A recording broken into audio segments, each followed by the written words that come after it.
Welcome back to State of the Association. I'm your host, Nash Roberts. Today we have an NFL-centered episode. We're going to talk about the Kansas City Chiefs, and they won yet another close game on prime time against the Los Angeles Chargers. The impact that Jim Harbaugh has had with the Chargers, and more specifically Justin Herbert, and how his production does not match his impact this year, and why that's a good thing. Or at least has more nuance to it than his statistics are down, therefore he's having a down year. And a lot more on today's episode of State of the Association. I'm your host, Nash Roberts. Thank you for starting off the NFL season. Throughout the first 8 or so weeks, the Offensive Rookie of the Year award looks like it was Jayden Daniels, and everyone else was very far behind him. Especially for the quarterbacks of that class. Even through the first couple of weeks, other guys have gotten time to start now, like Drake May. But to start off, it was just Jayden Daniels, Caleb Williams, and Bo Nix that were the Week 1 starters. And Caleb has had an up and down stretch. He's really just kind of dealt with some internal issues with that Bears roster, specifically from the head coaching position. Up top, that's really not just the best situation for his development. The roster itself is quite talented, but in terms of all the other stuff around him, it's not a great situation.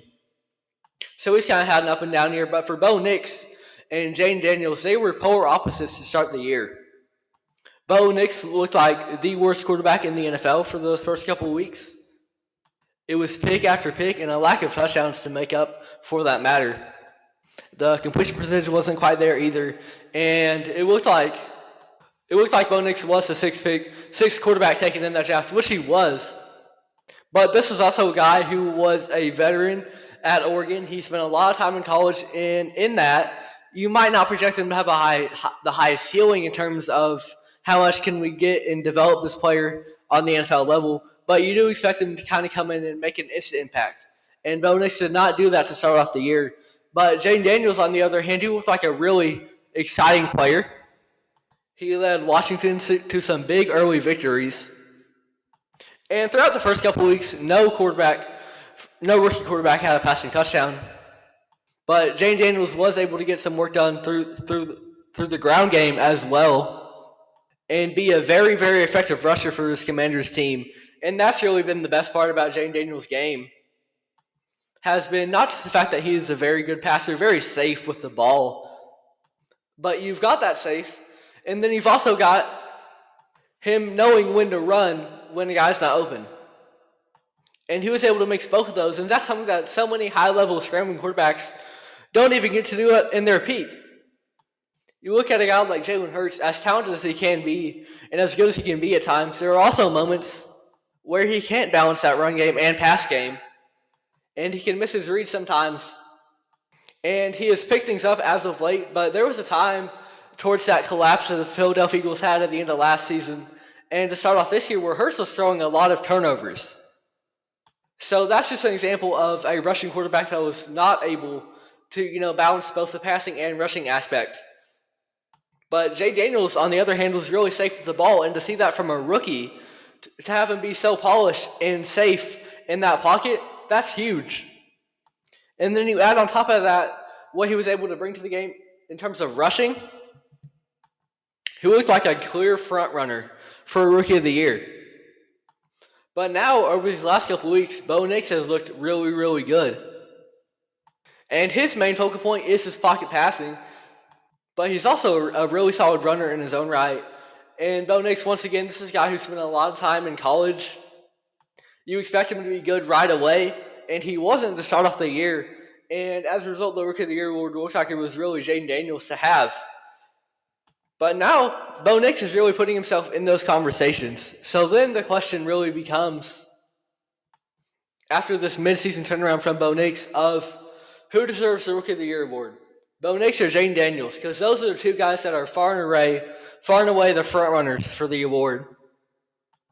And it's really not black and white. A cop-out a lot of times when you've got two guys that are really going for it, especially at the quarterback position, because typically it's going to favor the quarterback. Most NFL awards do. Stuff like the MVP, Rookie of the Year. So if it's, maybe a running back and a quarterback, maybe you would think, oh, it's just going to go to the quarterback. But these are two quarterbacks. So then the situation usually becomes, if it's two quarterbacks competing for it, it's going to go to the guy who's experiencing more team success. But both Denver and Washington have been very good teams this year, led by these rookie quarterbacks. So you can't go to that too. So it really does create a tough decision in terms of who is the rookie of the year, because they are very similar in terms of what they're doing for their team. They're obviously the same position. And production-wise, they're pretty similar too. Bo Nix was a guy who was throwing a lot of picks early, but he has really turned that around. That's been the biggest part in unlocking his game, is limiting those interceptions, and he has done that. So he's been safe with the ball as well. And Jayden Daniels has kind of declined on that end.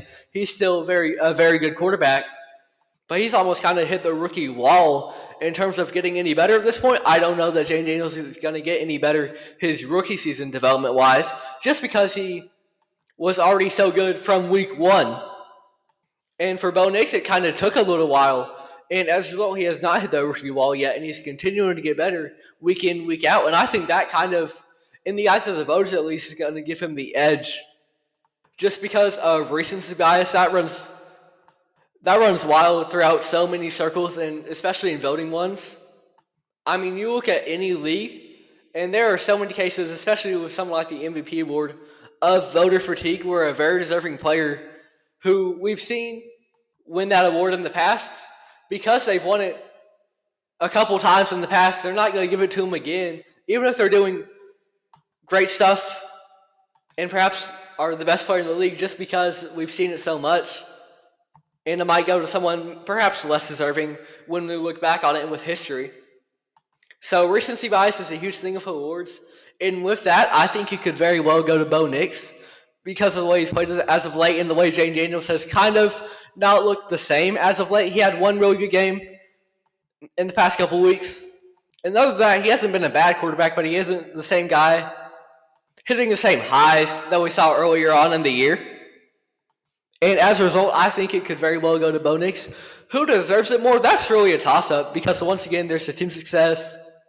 Both these guys are quarterbacks going into the NFL, so that is a whole new system to learn and a whole new level of competition you're playing against. So any quarterback playing as a rookie and performing well, they're very much deserving of all the praise that they get. So in terms of who really deserves it more, I think they're both impacting the game at a high level.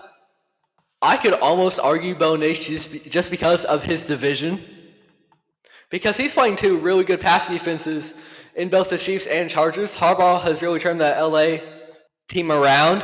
And for the Chiefs, you've got Trent McDuffie, you've got Chris Jones. That's a great pass defense. And for Jayden Daniels, obviously he does have to play against the Eagles. They've got a great secondary, and perhaps one of the best D tackles in the entire league in Jalen Carter.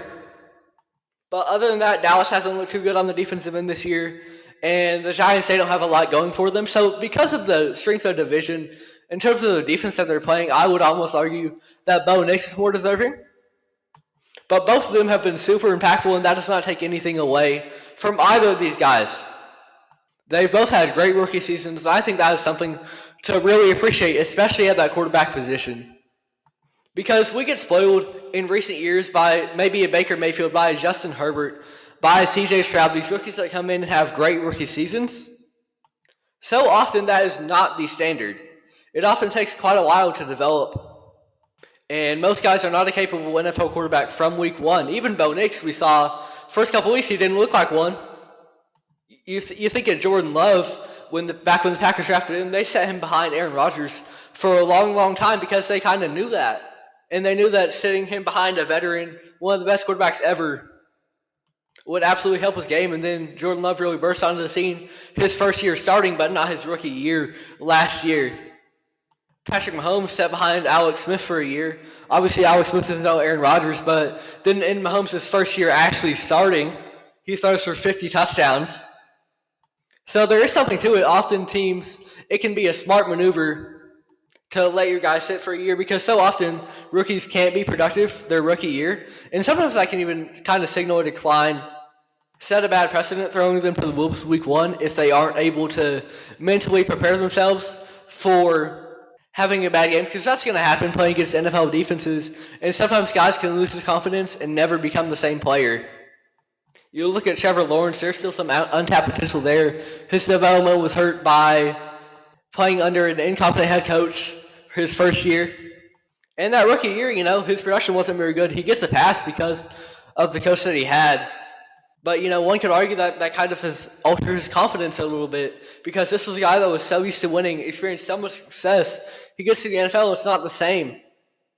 And he doesn't produce as well as rookie year. And that can kind of hurt your confidence of, truly believing in yourself to be an NFL quarterback. But for Bo Nix and Jayden Daniels, so often we might see one quarterback come in that is NFL ready from week one. But we've had two, arguably three of those guys. Caleb Williams, once again, not in the best situation, but he's got all the talent, all the potential in the world. Jake May has looked pretty good, but he didn't start week one. But these guys have played the whole year, and they've had their ups and downs, for sure. But to be competent NFL quarterbacks as rookies, that's huge and something you don't see from a lot of guys. So we can have plenty of discussions about Rookie of the Year, but the fact that they are both very well deserving and in conversations for it, that's huge. And I talked about, the NFL quarterback integration from college to the NFL.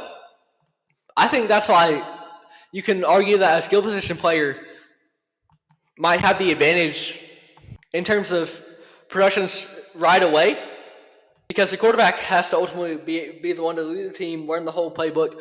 Obviously, a skill position player has to do quite a bit of that too, but the quarterback is kind of seen as the go-to guy, perhaps seen as the face of the franchise for a lot of teams, whether it's fair or not.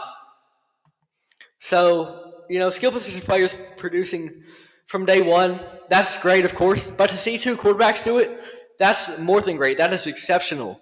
So regardless of who is Rookie of the Year, and I would argue that both of them deserve it, but because of recency bias, it might go to Bo, and just the caliber defense he's playing from LA to Kansas City.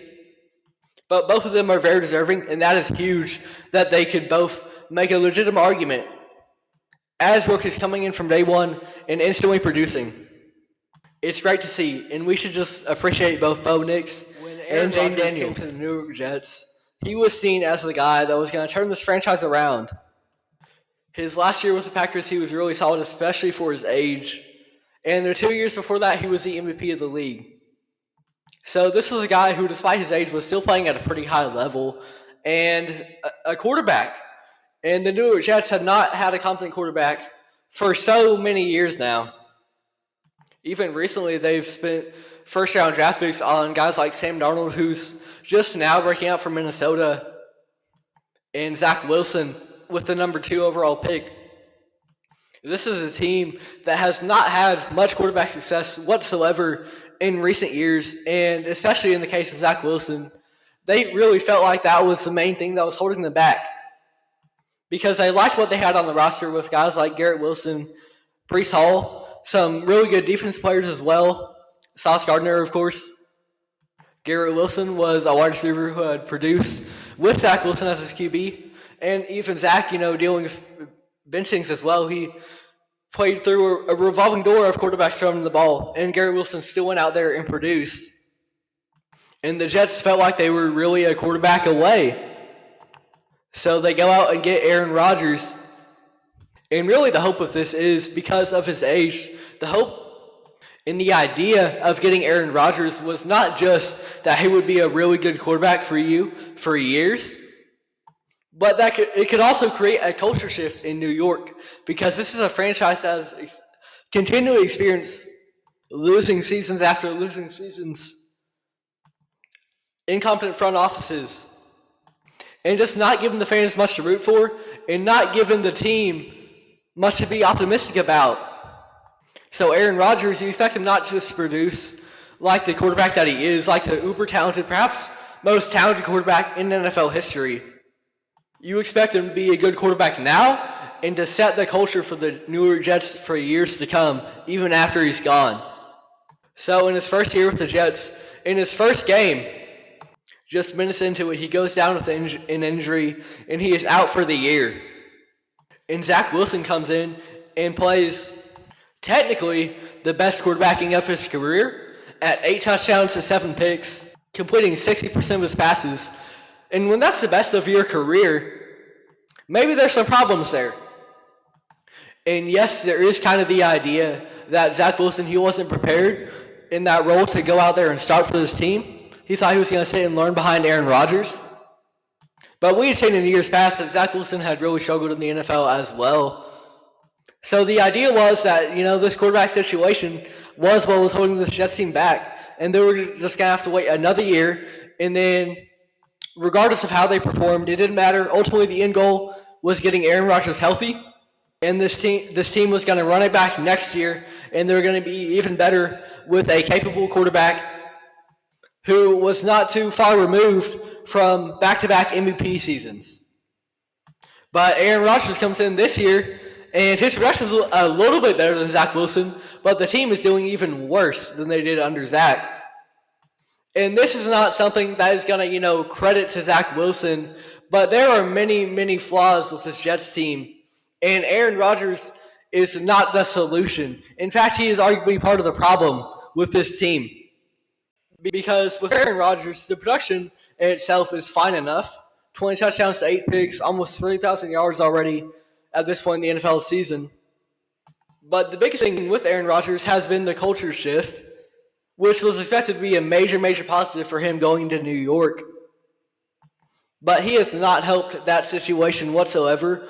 Obviously, there's a lack of team success that has come with the Jets this year. They've now been officially eliminated from playoff contention.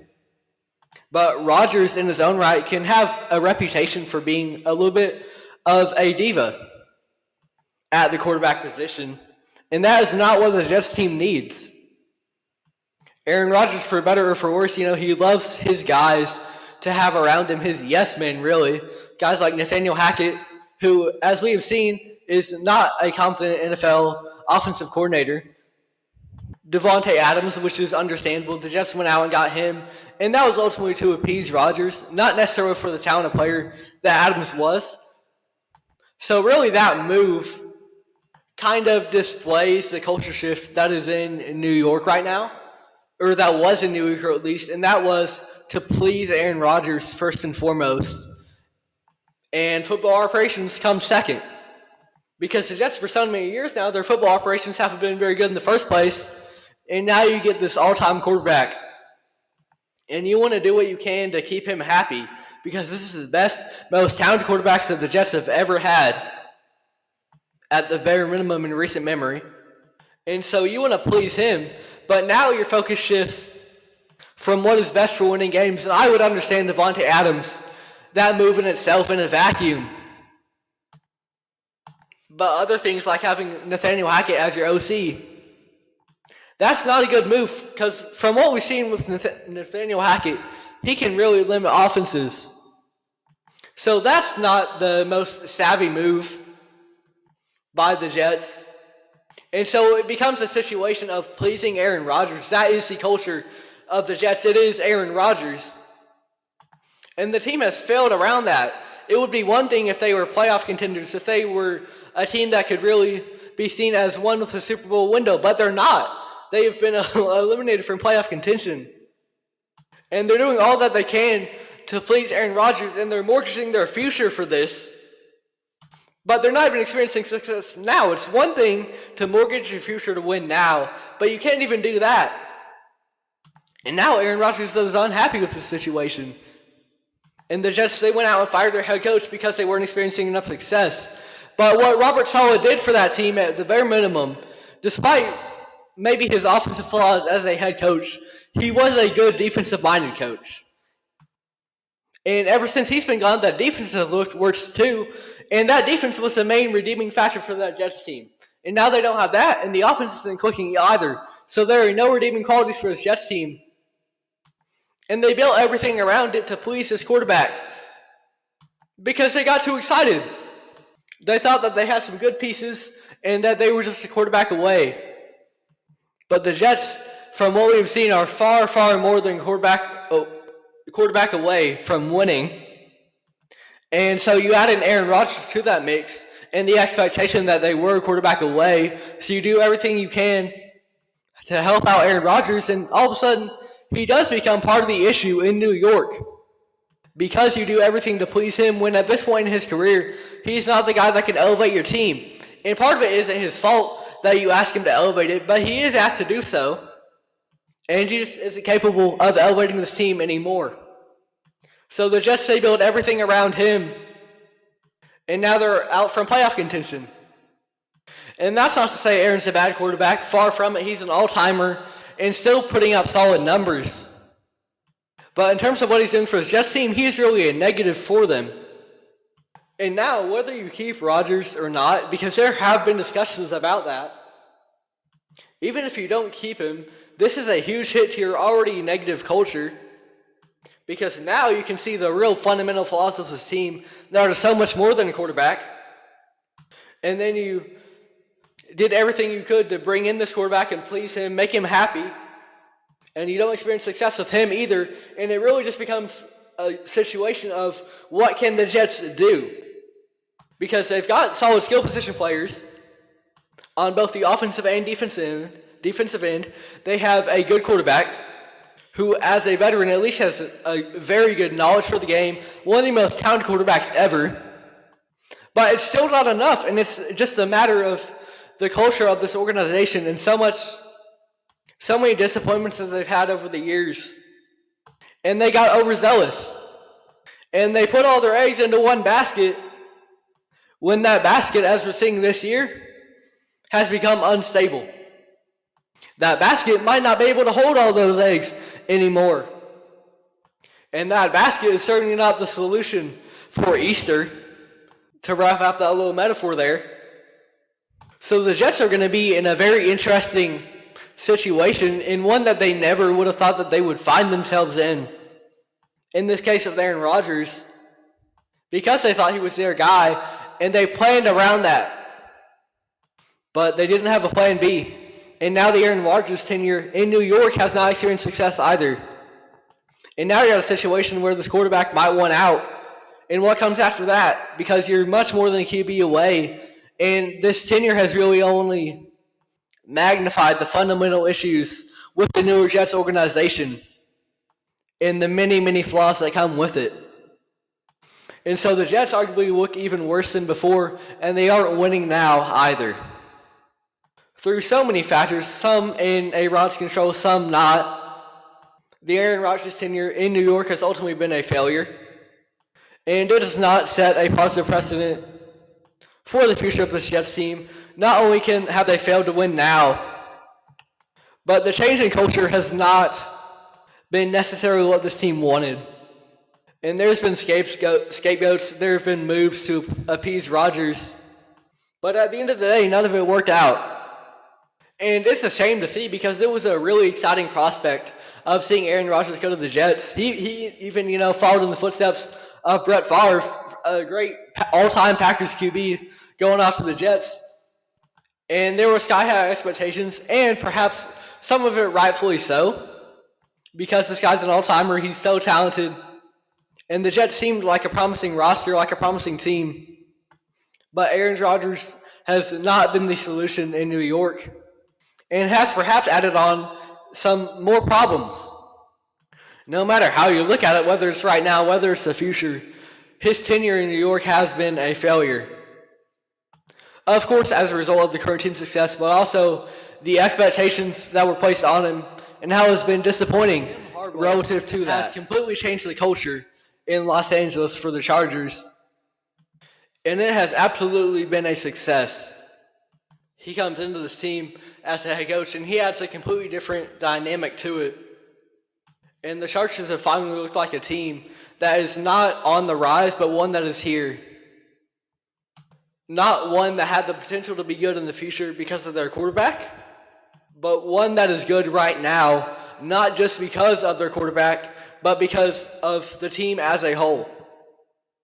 And for Herbert, we'll get into later, it really shows how one's production doesn't necessarily equal your impact on the game. Because he's playing the best football of his career, the most impactful football of his NFL career. But his production is really the lowest it's ever been, aside from, just the one interception that he's had. So to start off, let's talk about Justin Herbert's early years and the Chargers as a whole. Justin Herbert started his career off with a bang.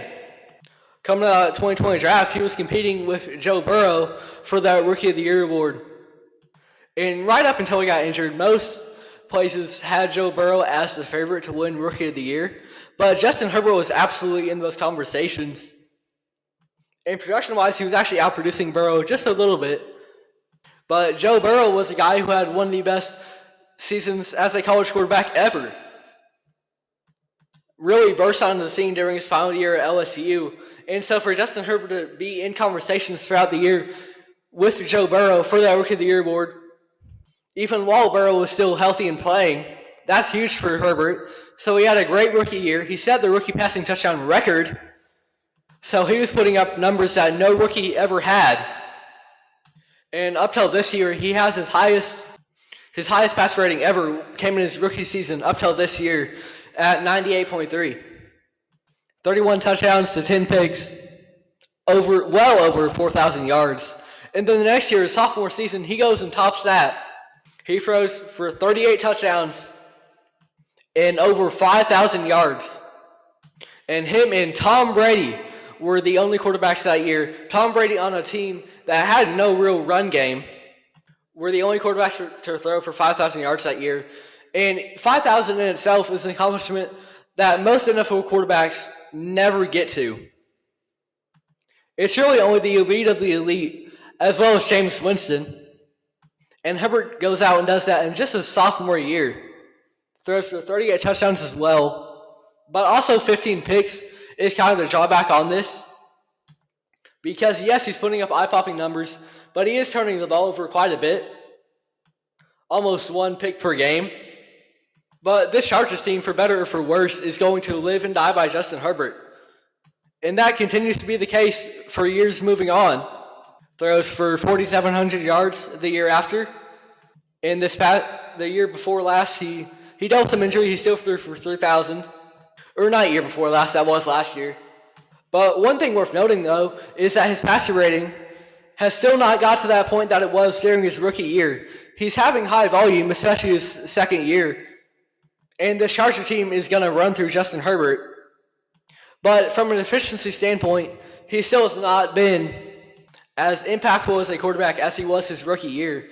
And the Chargers, and Justin Herbert for that matter, they developed a reputation of not being able to get it done when it matters most and of disappointment. Justin Herbert's seen as a guy that's going to put up really good numbers, but he's not going to be able to take your team to the next level. And then the Chargers, of course, they had that blown lead against the Jacksonville Jaguars, a historic blown lead in the playoffs. So Justin Herbert looks like a guy that's going to put up numbers that are on par with the best quarterbacks in the NFL. But is that really going to match what he does for your team and how far he can really take you? That's the true question mark around Justin Herbert around this time. And then the Chargers are at kind of a crossroads. Keenan Allen's gone. Mike Williams is gone. This roster looks like it's more ready for a rebuild than anything. And this is while you've got a franchise quarterback at your helm. And that's, typically not the time when you're going to really look to enter a rebuild. But based on the way this roster looks, especially on the offensive end, they're at bare minimum going to need to retool these skill position players is kind of the idea. Because even Quentin Johnson going into his second year, the expectations weren't very high because he looked like a draft bust his first year. But what they do have is a new head coach who is here to change the culture and turn this team around. That is Jim Harbaugh. And the Chargers team has looked the best that it ever has under Justin Herbert. They've looked much better than they ever did when Justin Herbert was the sole contributor to this team. And now Jim Harbaugh comes in, and it's a team that's just much more well-rounded.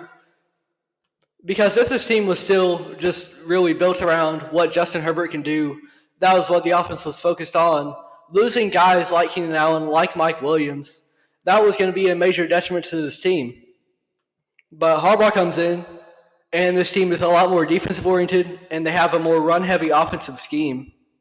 And Herbert is asked to do a little bit less. And now his passer rating is the highest that it has ever been in his NFL career. And his production statistically has been down this year, but he's only thrown one interception throughout the entire NFL season. and has gone a good stretch of games since that pick. He's been asked to do a little bit less, and the Chargers team has looked the best that it ever has. And he's making a lot of tight throws as well, so the arm count is still there, and he's doing it on a winning level now. The Chargers are 8-5, and they just went to toe-to-toe with the Kansas City Chiefs in the game that if the Chargers won, they would have still had a chance at the division. Ultimately, it was probably still going to go to Kansas City, but the Chargers were really in it for quite a while, and that was because they've built a more well-balanced team now. If this was the same team that relied on Justin Herbert to go out there and throw for 5,000 yards just to maybe make the playoffs, they wouldn't have been able to do it this year. But they've built a culture of this team now that's centered on that defense and around the run game, being able to bring in multiple running backs that can still be effective. Guys like Gus Edwards, a running back who throughout the entire game, he's going to be able to wear you down. And as a result, comes that fourth quarter, he's going to still be fresh because you've got other running backs as well, like J.K. Dobbins. Being able to have multiple guys at that position can come in and energize the team. And so you've got a more well-balanced offense. You put a focus on that defense as the true selling point of this team. And Justin Herbert is doing less than ever, but the team looks better than ever. And Herbert is playing the most impactful football of his entire career, even if the production doesn't say so. So it's just a case of production not necessarily matching impact, because he's more impactful than ever, a more effective quarterback than ever. He can still make the tight throws, but he doesn't always need to. And that is the best thing about the Chargers team, is that Justin Herbert doesn't need to do a lot of the things that might have made him a really exciting quarterback, but he's been more safe with the ball. He doesn't put it into harm's way as much anymore, only when he just really trusts himself and has to make a throw to a tight window. And despite maybe a depleted receiving core, Quinn Johnson has had a much better sophomore year. Ladd McConkey has looked good. There are some solid receivers that have really showed out on this team. And Justin Herbert is able to get that ball to him when he needs to, but he doesn't have to rely too much on one guy. He doesn't have to lock in on one target. And he's able to spread the ball efficiently. And he's playing the best. He's being the best quarterback that he has ever been. Passing-wise, his numbers are down, but in terms of being a leader for this team, in terms of being a guy that's going to distribute that ball and be safe with it, be efficient, Justin Herbert is the best quarterback that he has ever been. And Jim Harbaugh loves him, and there is a reason for that. You can look at the production and say it's a down year for Herbert, but he's playing the best that he ever has, because his impact is so much more than what he puts up on the stat sheet. And that is the culture that Jim Harbaugh has created, a culture that the Chargers have not seen under at least the Herbert era, where it was, an exciting offense led by this young quarterback who was putting up huge numbers. Now they're going to focus on the run. They're going to focus on that defense and just do what they have to in the air. And it's working, and it's really been to the Chargers' success. Jim Harbaugh has really turned this team around, got them focused on the right things. And this is really where Justin Herbert shows his value as a QB. Not just in putting up stats on a team that's going nowhere, but playing great football on a team where the sky is the limit. Maybe not this year, but in the years to come, the sky is absolutely the limit for the Chargers team. There's a new culture under Jim Harbaugh. Justin Herbert is playing the best football of his career. That defense looks great. That receiving core is only going to get better. The sky is the limit for the Chargers team. Justin Herbert looks amazing, of course, and it's all thanks to Jim Harbaugh. He has turned this Chargers organization around and really just created an identity for them, which they were so lacking before. They were a quarterback, but not a team. But they are a team now that is led by a quarterback. And that makes all the difference in the world for the Los Angeles Chargers. Have won yet another close game. They've now won 15 straight one-possession games. So when the going gets tough, and it gets tough quite a bit for the Chiefs, they always seem to make it close. They always find a way to win. And this happened most recently on prime time in a game that would ultimately clinch the division for the Kansas City Chiefs. And at the end of it, they had their third kicker of the season in to kick a game-winning field goal, and he doinked it on the left upright, and it, and it went in. So it really looks like the Chiefs right now, no matter how close the game is, no matter how they look throughout the first three quarters, they're going to somehow find a way to win, and they've done it once again. But the question becomes not necessarily are they going to win these regular season games, because it seems like they're always going to find a way. The question becomes how sustainable this is, and if the Chiefs should be concerned at all for these close games that they are having. Because in years past, they have always had really close games, even under this Mahomes dynasty. But this season, it seems it's been really more exemplified. There was, of course, the overtime game against Tampa Bay, where Tampa, a team that was really their primary focus is on their offense. That's their bread and butter.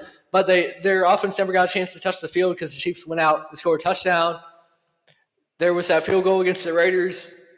And just so many more instances of the Chiefs winning these games where it really looked like they were poised to lose, but by some stroke of luck, they managed to come out the other end unscathed and got out to an 11-1 record, only losing to the Buffalo Bills, which in its own right is a very acceptable loss because that was one of the best teams in the entire NFL. I believe the Chiefs are maybe 12-1 now. Yeah, they're 12-1. They were 11-1 going into this game, and this was their chance to put the division away. And they did that against a very good Chargers team. Because ultimately what matters in the end, history remembers the victors. And the Chiefs are very often the victors. They have won many, many Super Bowls in recent years, consistently been a top team in the NFL for years on end. And these are having, this is with having, questionable regular seasons. Just a couple years ago, they got off to a pretty bad start to the regular season. There were questions of if the Chiefs dynasty was ever going to, become a dynasty. I don't remember what the record was necessarily, but they were losing quite a few games to start off the year. And ultimately they turned it around and they won the Super Bowl that year. And they always seem to take it to another level when it comes to playoff time. And, you can kind of just ignore the regular season with the Chiefs. But this one has been closer than ever because not only has it been singular possession games, close games against teams that maybe have no right, being close games. We've all seen that in years past. It's just kind of the way that these wins have come about for the Chiefs because it always seems inevitable that they're going to find a way to win. And ultimately it becomes a case of how sustainable that is. Because if your guys are having to play at 100% all 4 quarters of the game, it can become easy to become fatigued. And your primary running back, Isaiah Pacheco, he comes in now. He's going to be a fresh, energizer for this team. But he did deal with an injury earlier on. So you don't want to work him too hard either. And that is my main question with this team is how they're going to be able to handle this fatigue. Because ultimately you would prefer to have these games done with. And then the guys can maybe, not play as hard the rest of the way through. But they're having to, play all the way to the end of the game. And on the other side in the NFC, there's teams that are having more dominant performances like the Lions and like the Eagles. Although the Eagles aren't a great example as of this past week for their real close game against Carolina. Before that, they were having some real dominant wins. And it can kind of remind you of Philly last year because they, to start off the year, had a lot of close games. They ended up being 10-1. But a lot of those games had some outcomes that could have very easily gone in the other direction. And then they had a end-of-season collapse, and that's really a once-in-a-generation kind of thing. Like, it was a really bad collapse for Philadelphia. But just kind of the idea of having all these close games, eventually it reaches perhaps a breaking point. And that's what happened for the Eagles last year, and you don't want to fall into that trap. Now, for the Kansas City Chiefs, I trust Andy Reid a lot more than I trust Nick Sirianni and their ability to handle this fatigue and get enough rest and mix that in with training and be ready. And everything we've seen from the Chiefs up to this point, in spite of the close games, in spite of the outcomes that could have very easily gone the other way, the Chiefs have gained some degree of leeway for the regular season performances. Like I mentioned earlier, back a couple of seasons ago, they would go on to win the Super Bowl after having a disappointing start to the year. They seem to always take it up a notch. But the real question right now, besides the sustainability of it, because at the end of the day, we have kind of seen the sustainability. The Chiefs are like no other in terms of their endurance. They're able to go on and have these close regular seasons and still look as good as ever in the playoffs. Beyond the sustainability, the AFC looks really good this year, especially with one team in mind, and that is the Buffalo Bills. They are the one team that has beat the Kansas City Chiefs this year. And that was a close game as well, interestingly enough, because the Chiefs might have a close game against the Raiders, and then they might go on and have a close one against the Bills, right? And those are two polar opposite teams in terms of success, but it's the same way for the Chiefs, and that's the real thing about it, and why it's not a problem until we truly see it in the playoffs, because they have these close games against high-level teams too. And we saw it in last year as well, where they would have close games in the regular season. They even lost to the Raiders on Christmas Day, but then they go on the playoffs, and the wins still aren't big balls or anything. Often they might be one possession, but it's good enough to win. And they go out and they win the Super Bowl with a rookie wide receiver as your number one. And at the end of the day, that is the main thing with the Chiefs. Despite the close games, what matters most is if you come out with the victory. And typically, you might not want to say that, just because it's not a good sign to have these close games. But the Chiefs, with all that they've done in recent years, being a dynasty, regardless of the questionable outcomes, and I'm an Eagles fan. Trust me, I know, because this is another top team to watch. That you might be competing with in the Super Bowl, and the Eagles lost in the Super Bowl to the Chiefs a couple years ago. The Chiefs have gained leeway because no matter how close their regular season games are, they go out and they get it done in the playoffs. And so for that reason, I don't think that there is reason to concern if you're the Kansas City Chiefs. As much as, maybe historical precedent for other teams might indicate, until, maybe you're a first round, second round exit, then maybe there's a little bit of reason to concern. But there shouldn't be a call for that right now. Not just because of their record, because once again, these games have been really questionable at times. But because of what we've seen in the playoffs from them previously, is that, you can kind of brush off a shaky regular season performance because they can have these close games, but they go out and they win them, and they can do it against top-tier teams as well. That's the big thing with the Chiefs, is if they can do it against these top-tier teams, and they lost to the Bills, but that's the only team that they've lost to. In this past primetime game, the Chargers are a very good team in their own right, and that's a division game, a game that a team is going to have circled on their calendar and really be prepared for. And the Chiefs went out and they won, regardless of the circumstances. So for the Chiefs, if you have a first-round exit, maybe even a second round, which it would probably be second round, really, as they're very likely to get the one seed now with that Bills loss. Ultimately, it doesn't matter until we see them go down in the playoffs. And if that's in the AFC Championship or the Super Bowl, I think that they would be fine with it.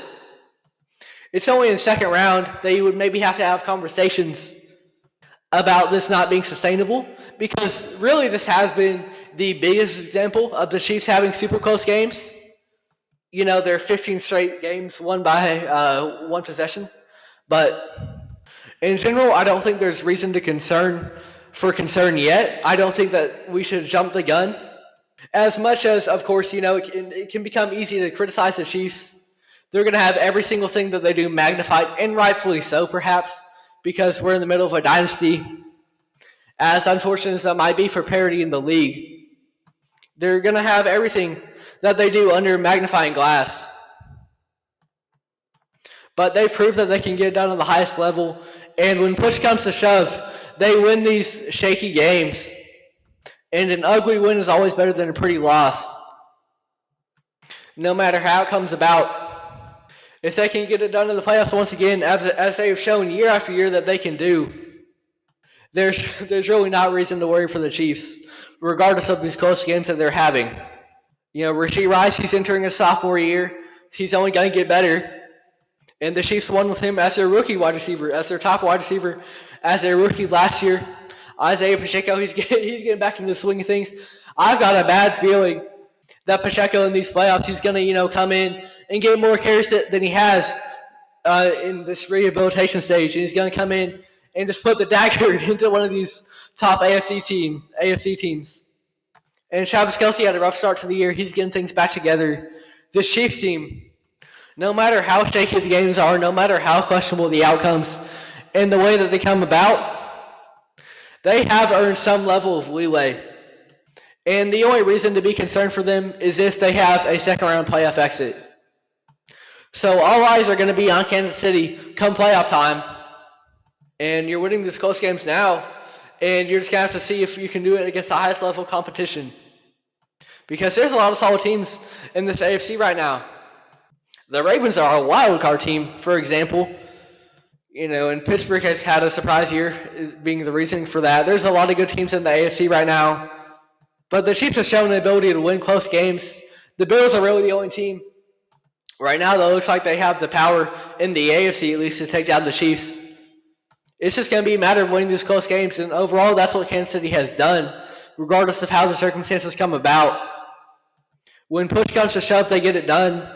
And there's really not a reason for concern until they show that they can't do that anymore. For today's episode of State of the Association. I'm your host, Nash Roberts. Thank you for listening. I know kind of the general consensus with the Chiefs is that, hey, this start to the year you're having, you might be 12-1, but these outcomes are really questionable. And, I would love to be on that bandwagon as well, as one who saw my team lose in the Super Bowl to the Kansas City Chiefs. But so my stance might be kind of controversial on it in terms of not being too worried about the Chiefs' start. But we've just seen so much from them come playoff time, at least, that it becomes hard to really criticize them until that comes around, until they really have an early playoff exit. It doesn't really seem like there's reason to worry in Kansas City for these close games, regardless of, you would prefer your team to have some dominant wins. Ultimately, it'll always truly be a matter if they can't get it done come playoff time. And of course, once again, it's always interesting to think about and kind of, the way public opinion has shifted on them. But ultimately, they have shown the ability to get it done. But I'm even more confident in my thoughts on the Chargers and all the other segments today. I thought today was a pretty good episode. And thank you for tuning in. Typically, we focus more on NBA stuff, but I wanted to get one about the NFL, and we got that done. Thank you for tuning in. This has been State of the Association. I'm your host, Nash Roberts.